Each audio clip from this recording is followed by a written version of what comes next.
telepon Anda dengan NIM 211061201111 dengan program studi manajemen Fakultas Ekonomi Universitas Sumatera Barat.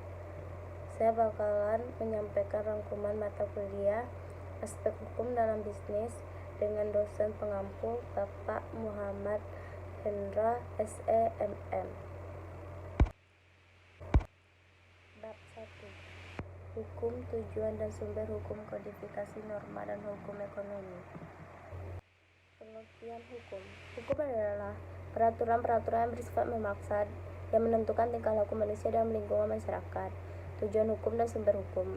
Yang pertama, apa yang menjadi tujuan hukum? Hukum dibuat dengan tujuan mengatur dan menjaga ketertiban, keadilan sehingga kekacauan bisa terkendali atau dicegah. Setiap negara memiliki peraturan hukum yang berbeda-beda, termasuk negara Indonesia. 2. Sumber hukum terbagi menjadi dua, yaitu sumber hukum material dan sumber hukum formal. Kodifikasi hukum. Kodifikasi hukum adalah pembukuan hukum dalam suatu himpunan undang-undang dalam materi yang sama. Contoh kodifikasi hukum adalah hukum pidana dalam kitab undang-undang hukum pidana, hukum perdata dalam kitab undang-undang hukum perdata, dan hukum dagang dalam kitab undang-undang hukum perdata. Kaidah atau norma. Norma hukum adalah kaidah hukum sebagai peraturan hidup yang menentukan bagaimana manusia bersikap di dalam masyarakat. Peraturan ini digunakan supaya kepentingan orang lain terlindungi. Bab 2. Subjek dan objek hukum serta hak dan kebendaan yang bersifat sebagai pelunasan hutang. Subjek hukum. Subjek hukum adalah pendukung hak dan kewajiban. Pendukung hak dan kewajiban merupakan individu atau orang, dan badan hukum, perusahaan, organisasi, dan badan.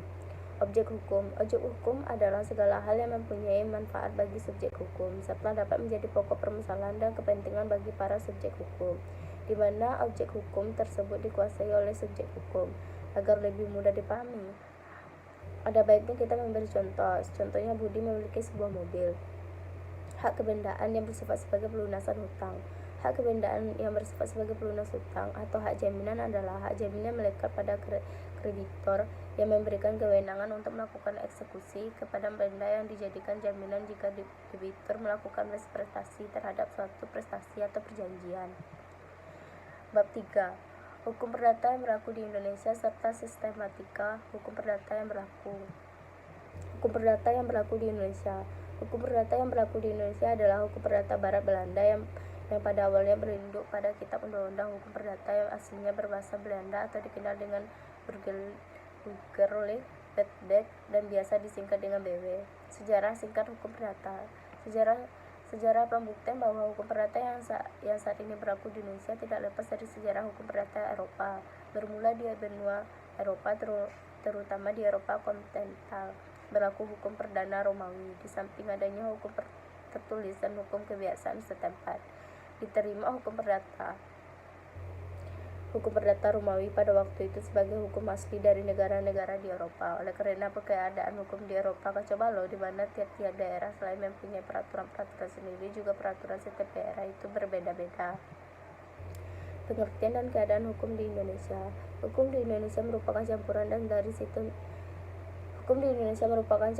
sistem hukum Eropa, hukum agama dan hukum adat sebagai dasar sistem yang dianut bagi perdata maupun pidana, berbasis pada hukum Eropa kontinental, khususnya dari Belanda karena aspek sejarah masa lalu Indonesia yang merupakan wilayah jajahan dengan bersebutan Hindia Belanda.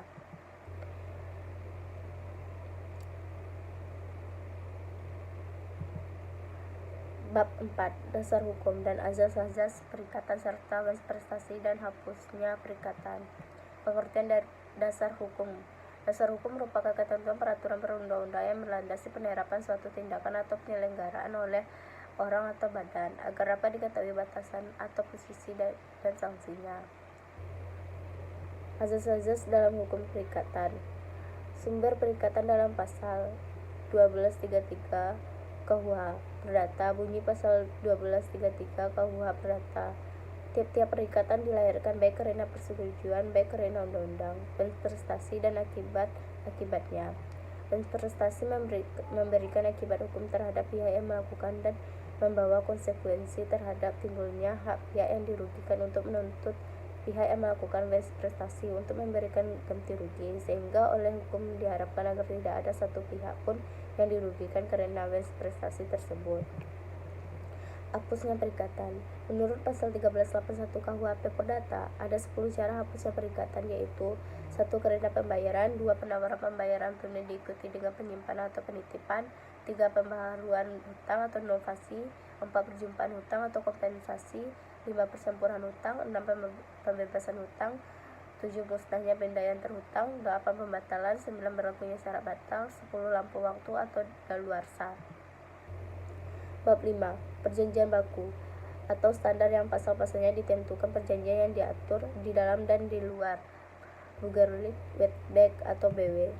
Standar kontrak. Standar kontrak atau perjanjian baku adalah penggunaan klausula eksonerasi dalam transaksi konsumen. Standar kontrak pada dasarnya lahir dari kebutuhan masyarakat yang bertujuan untuk memberikan kemudahan atau kepraktisan bagi para pihak dalam melakukan transaksi. Macam-macam perjanjian dan konsensual, cuma-cuma dan perjanjian dengan beban, perjanjian sepihak dan perjanjian timbal balik, perjanjian konsensual, formal dan real, perjanjian bernama, tidak bernama, dan campuran.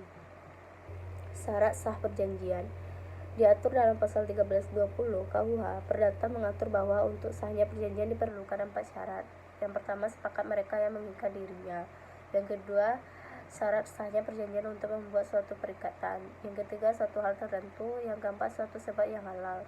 Saat lahirnya perjanjian, beberapa teori yang bisa digunakan untuk menentukan saat lahirnya kontrak, yaitu teori pernyataan, teori pengiriman, teori pengetahuan, dan teori penerimaan. Bab 6. Hubungan hukum perdata dengan hukum dagang. Hubungan hukum perdata dan hukum dagang.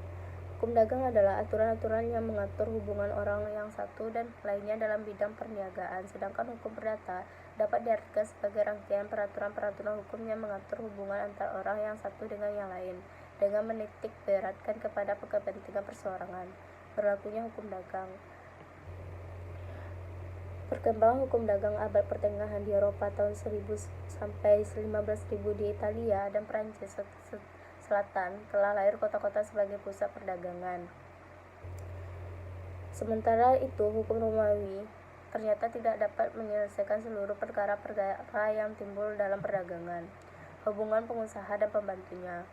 Pengusaha adalah seorang melakukan atau menyuruh melakukan perusahaannya. Sebuah perusahaan dapat dikerjakan oleh seorang pengusaha atau beberapa orang pengusaha dalam bentuk kerjasama. Dalam menjalankan perusahaan, seseorang pengusaha dapat bekerja sendirian atau dapat dibantu oleh orang-orang yang lain yang disebut pembantu perusahaan. Pembantu dalam perusahaan dibagi menjadi 2 fungsi, yaitu pembantu dalam perusahaan dan pembantu di luar perusahaan. Bab 7. Bentuk-bentuk badan usaha, perseroan terbatas, koperasi, yayasan, badan usaha milik negara atau BUMN. Bentuk-bentuk badan usaha. Badan usaha adalah kesatuan yuridis atau hukum dan ekonomis yang menggunakan modal dan tenaga kerja untuk mencari keuntungan. Adapun beberapa hal yang diperlukan untuk mendirikan suatu badan usaha, diantaranya produk dan jasa yang nantinya akan dijual atau diperdagangkan. Yang pertama, perusahaan perseorangan, badan usaha berbadan hukum, 3. Perseroan terbatas, 4. Koperasi, 5. Badan usaha yang bukan berbadan hukum. Perseroan terbatas. Perseroan terbatas adalah badan hukum yang didirikan berdasarkan perjanjian melakukan kegiatan usaha dengan modal dasar yang seluruhnya terbagi dalam saham dan memenuhi persyaratan yang ditetapkan dalam undang-undang. Koperasi. Pengertian koperasi adalah perkumpulan ekonomi yang beranggotaan orang-orang yang memberikan kebebasan keluar masuk sebagai anggota dan mengikuti aturan yang ada dengan bekerja sama secara kekeluargaan menjalankan usaha untuk mempertinggi kesejahteraan para anggotanya. Yayasan. Yayasan sendiri tidak memiliki anggota dan yayasan didirikan dengan memperhatikan persyaratan formal yang telah ditentukan oleh undang-undang. Di Indonesia, yayasan diatur oleh Undang-Undang Nomor 16 Tahun 2001 dan Undang-Undang Nomor 28 Tahun 2004 tentang perubahan atas Undang-Undang Nomor 16 Tahun 2001 tentang yayasan. Ciri-ciri yayasan yaitu eksistensi yayasan sebagai entitas hukum di Indonesia belum didasarkan pada peraturan perundang-undangan yang berlaku. 2. pembukuan yayasan sebagai badan hukum belum ada dasar yuridis yang tegas, berbeda halnya dengan PT, koperasi, dan badan hukum yang lain. Secara umum, pengertian BUMN adalah badan usaha sebagian atau keseluruhan kepemilikan asetnya dikuasai oleh negara. Ciri-ciri BUMN yaitu kekuasaan penuh di tangan pemerintah, 2. Sumber pemasukan negara, 3. Segala risiko ditanggung pemerintah, 4. Melayani kepentingan umum dan pelayanan publik, 5. Produknya dibutuhkan masyarakat. Bab 8. Dasar hukum wajib daftar. Dasar hukum tentang ketentuan wajib daftar. Undang-Undang 3 tahun 1982 tentang wajib daftar perusahaan menerangkan bahwa tujuan dan sifat wajib daftar perusahaan adalah untuk mencatat bahan-bahan keterangan yang dibuat secara benar dari suatu perusahaan dan merupakan sumber informasi resmi untuk semua pihak yang berkepentingan mengenai identitas, data, serta keterangan lainnya tentang perusahaan yang tercantum dalam daftar perusahaan dalam rangka menjamin kepastian berusaha. Tujuan dan sifat wajib daftar perusahaan serta kewajiban. Tujuan daftar perusahaan: 1. Mencatat secara benar keterangan suatu perusahaan meliputi identitas, data serta keterangan lain tentang perusahaan. 2. Menyediakan informasi resmi untuk semua pihak yang berkepentingan. 3. Menjamin kepastian berusaha bagi dunia usaha. 4. Menciptakan iklim dunia usaha yang sehat bagi dunia usaha. 5. Menciptanya transparansi dalam kegiatan dunia usaha. Cara dan tempat serta waktu pendaftaran. 1. Pendaftaran dilakukan dengan cara mengisi formulir pendaftaran yang ditetapkan oleh Menteri pada kantor tempat pendaftaran perusahaan. 2. Menyerahkan formulir pendaftaran dilakukan pada kantor pendaftaran perusahaan, yaitu 3. Dalam hal suatu perusahaan tidak dapat didaftarkan bagaimana dimaksud dalam ayat 2 pasal ini, pendaftaran dilakukan pada kantor pendaftaran perusahaan ibu kota provinsi tempat kedudukannya. Hal-hal yang wajib didaftarkan. 1. Apabila perusahaan terbentuk perseroan terbatas selain memenuhi ketentuan perundang-undangan tentang perseroan terbatas. 2. Apabila telah diterbitkan saham atas nama yang telah maupun belum disetor secara penuh. Di samping hal-hal sebagaimana dimaksud dalam ayat 1, juga wajib didaftarkan hal-hal mengenai setiap pemilik. 3. Pada waktu pendaftaran wajib diserahkan salinan resmi akta pendirian. 4. Hal-hal yang wajib didaftarkan khusus bagi perseroan terbatas yang menjual sahamnya kepada masyarakat dengan perantaran pasar modal diatur lebih lanjut oleh Menteri. Bab 9. Dasar hukum haki. Pengertian haki: kekayaan intelektual. Lebih lengkapnya adalah haki atas kekayaan intelektual adalah jenis kekayaan yang memuat kreasi tak mewujud dari intelektualitas. Prinsip-prinsip hak kekayaan intelektual. Yang pertama, prinsip ekonomi. Yang kedua, prinsip keadilan, prinsip kebudayaan, dan prinsip sosial. Klasifikasi hak atas kekayaan intelektual haki: hak paten, hak merek, hak desain industri, hak desain tata letak sirkuit terpadu, hak rahasia dagang, hak indikasi. Dasar hukum hak kekayaan intelektual di Indonesia berisi tentang hak cipta, pencipta, perlindungan hak cipta, dan juga ciptaan yang dilindungi. UU Undang-Undang Nomor 4 Tahun 2001 tentang Paten. Bab 10. Hak cipta paten, merek, desain industri, dan rahasia dagang ke Ditjen Haki. Hak cipta adalah hak cipta atau copyright adalah hak eksklusif yang diberikan kepada pencipta atau pemegang hak cipta untuk mengatur penggunaan hak cipta.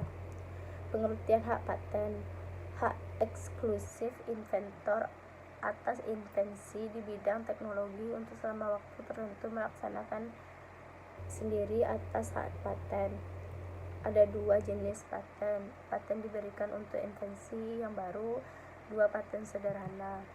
Hak atas merek adalah hak eksklusif yang diberikan oleh negara kepada pemilik merek yang terdaftar dalam daftar umum merek untuk hak merek. Desain industri. Desain industri adalah suatu kreasi tentang bentuk atau konfigurasi atau komposisi garis atau warna atau garis dan warna atau gabungan daripadanya yang berbentuk 3 dimensi atau 2 dimensi yang memberikan kesan estetis dan dapat diwujudkan dalam pola 3 dimensi atau 2 dimensi serta dapat dipakai untuk menghasilkan suatu produk, barang, komoditas, industri, atau kerajinan tangan. Bab 11. Hak dan kewajiban dari konsumen dan pelaku usaha serta perbuatan apa saja yang dilarang oleh pelaku usaha terhadap konsumen dalam kegiatan ekonomi sehari-hari. Pengertian konsumen. Konsumen adalah setiap orang pemakai barang atau jasa yang tersedia dalam masyarakat, baik bagi kepentingan diri sendiri, keluarga, orang lain, maupun makhluk hidup lain dan tidak untuk diperdagangkan. Azas dan tujuan. Azas dan tujuan perlindungan konsumen. Ketentuan pasal 2 Undang-Undang 8 tahun 1999 menerangkan bahwa upaya perlindungan bagi konsumen dilakukan dengan beberapa azas perlindungan konsumen yang relevan. Kelima azas yang dimaksud antara lain azas manfaat, keadilan, keseimbangan, keamanan, dan keselamatan konsumen, serta kepastian hukum. Hak dan kewajiban pelaku usaha. Hak pelaku usaha. Yang pertama, hak untuk menerima pembayaran yang sesuai dengan kesepakatan mengenai kondisi dan nilai tukar barang atau jasa yang diperdagangkan. Hak untuk mendapatkan perlindungan hukum dari tindakan konsumen yang beritikat tidak baik. Kewajiban pelaku usaha. Kewajiban pelaku usaha yang pertama, beritikat baik dalam melakukan kegiatan usaha. 2. Memberikan informasi yang benar, jelas, dan jujur mengenai kondisi dan jaminan barang atau jasa serta menjelaskan penggunaan, perbaikan, dan pemeliharaan. 3. Memperlakukan atau melayani konsumen secara benar dan jujur. Larangan bagi pelaku usaha berdasarkan Undang-Undang Perlindungan Konsumen Nomor 8 Tahun 1999 meliputi berbagai hal sebagai berikut. Yang pertama, hal produksi atau perdagangan. Yang kedua, hal menawarkan, mempromosikan, dan mengiklankan. Yang ketiga, pernyataan yang tidak benar atau menyesatkan. Yang keempat, hal mengelabui atau menyesatkan. Yang kelima, hal promosi iklan yang tidak dilaksanakan. Yang keenam, hal hadiah yang tidak dilaksanakan. Tanggung jawab pelaku usaha. Bentuk tanggung jawab pelaku usaha yaitu wajib memberikan ganti rugi atas kerusakan, pencemaran, dan atau kerugian konsumen akibat mengkonsumsi barang atau jasa yang dihasilkan oleh diperdagangkan. Sanksi terhadap pelaku usaha yang melakukan prestasi menurut Undang-Undang Perlindungan Konsumen Nomor 8 Tahun 1999 dengan menggunakan metode penelitian yuridis normatif disimpulkan. Yang pertama, hubungan hukum antara konsumen dan pelaku usaha pada umumnya terjadi karena adanya kebutuhan akan barang dan atau jasa tertentu. 2. Sanksi yang tegas terhadap pelaku usaha yang melakukan prestasi. Bab 12. Anti monopoli dan persaingan usaha tidak sehat serta kegiatan yang dilarang dan perjanjian yang dilarang. Pengertian menurut Undang-Undang Nomor 5 Tahun 1999 menyebut pengertian monopoli yaitu suatu bentuk penguasaan atas produksi dan atau pemasaran barang dan penggunaan jasa tertentu oleh satu pelaku atau satu kelompok pelaku usaha.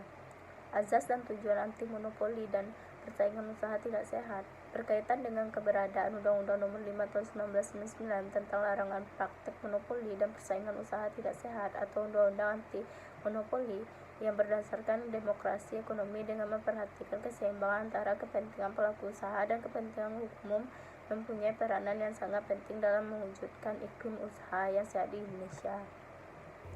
Kegiatan yang dilarang dalam anti monopoli. Adapun kegiatan yang dilarang tersebut adalah yang pertama monopoli, 2 monopsoni, 3 penguasaan pasar, 4 persekongkolan, 5 posisi dominan, 6 jabatan rangkap, 7 pemilik saham, 8 penggabungan atau peleburan dan pengambilan alihan. Perjanjian yang dilarang dalam anti monopoli. Yang pertama oligopoli, yang kedua penetapan harga, Yang ketiga, pembagian wilayah. Yang keempat, pemboikotan. Yang kelima, Carter. Terus oligopsoni. Bab 13. Undang-Undang Anti Monopoli dan Komisi Pengawas Persaingan Usaha atau KPPU serta sanksi. Hal-hal yang dikecualikan dalam Undang-Undang Anti Monopoli. Di dalam Undang-Undang Anti Monopoli Nomor 5 Tahun 1999 terdapat hal-hal yang dikecualikan, yaitu pasal 50. Yang A, perbuatan dan atau perjanjian yang bertujuan melaksanakan peraturan perundang-undangan yang berlaku. B, perjanjian yang berkaitan dengan hak atas kekayaan intelektual seperti lisensi, paten, merek dagang, dan hak cipta, desain produk industri, rangkaian elektronik terpadu, dan rahasia dagang, serta perjanjian yang berkaitan dengan waralaba. C, perjanjian penetapan standar teknis produk barang dan atau jasa yang tidak mengekang dan atau menghalangi persaingan. Pasal 51. Monopoli dan atau pemusatan kegiatan yang berkaitan dengan produksi dan atau pemasaran barang dan jasa yang menguasai hajat hidup orang banyak serta cabang-cabang produksi yang penting bagi negara diatur dengan undang-undang dan diselenggarakan oleh badan usaha milik negara dan atau badan atau lembaga yang dibentuk atau ditunjuk oleh pemerintah. Komisi Pengawas Persaingan KPPU. Komisi Pengawas Persaingan Usaha atau KPPU adalah lembaga independen yang dibentuk untuk menguasai pelaksanaan Undang-Undang Nomor 5 Tahun 1999 tentang larangan praktik monopoli dan persaingan usaha tidak sehat. KPPU bertanggung jawab kepada Presiden. Bab 14. Sengketa dan kemungkinan sengketa yang mungkin timbul dalam bidang ekonomi disertai cara penyelesaian sengketa melalui negosiasi, mediasi, arbitrasi, dan legislasi. Penyelesaian sengketa adalah suatu penyelesaian perkara yang dilakukan antara salah satu pihak dengan pihak yang lain. Cara-cara penyelesaian sengketa. Penyelesaian sengketa terdiri dari dua cara, yaitu melalui litigasi atau pengadilan dan non-litigasi di luar pengadilan. Dalam proses penyelesaian sengketa melalui litigasi merupakan sarana terakhir, yaitu ultimum remedium bagi para pihak yang bersengketa setelah proses penyelesaian melalui non-litigasi tidak membuahkan hasil. Negosiasi adalah sarana bagi pihak-pihak yang bersengketa untuk mendiskusikan penyelesaiannya tanpa keterlibatan pihak ketiga.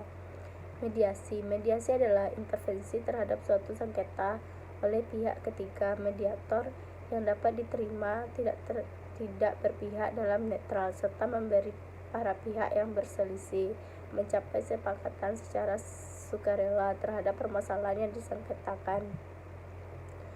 Arbitrasi. Secara bahasa, arbitrasi berasal dari kata arbitri, Latin, yang berarti kekuasaan untuk menyelesaikan sesuatu perkara berdasarkan kebijaksanaan. Arbitrasi merupakan penyerahan sengketa secara sukarela kepada pihak ketiga yang netral, yaitu individu, atau arbitrasi sementara.